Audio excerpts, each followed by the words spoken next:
what happens if one of your shareholders dies? It's a bit of a grim thought, but you have to prepare for the future. So what happens if one of the shareholders dies, or potentially they suffer a medical event, which means they can no longer be a shareholder in the business? What happens to their shares? These are situations which are known as compulsory exit, and there are other types of situations which are also known as compulsory exits. It also arise where a shareholder is kicked out of the company for behaving badly. Let's say they breach their non-compete with the company. They work for another business which is actually in competition with the business, and therefore they've breached the shareholders agreement.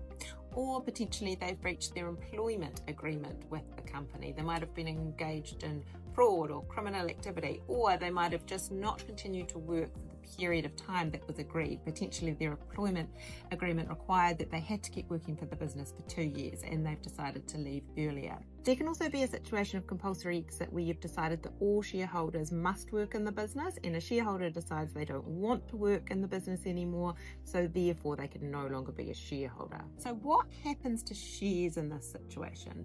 Basically, there are two options. So you can either agree for each situation that fair value will be paid for the shares, or that a discount to fair value will apply.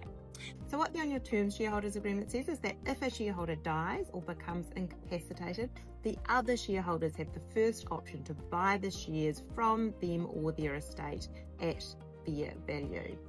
Now, this is because, say for example, a shareholder has died, the estate is probably unlikely to want to be a shareholder. They are probably just going to want a cash payout for the shares. And by making the shares available at fair value, it just provides sort of a fast mechanism to complete that transaction. So fair value is really just the market value of the shares, and you'll probably have this determined by a third party, such as an accountant.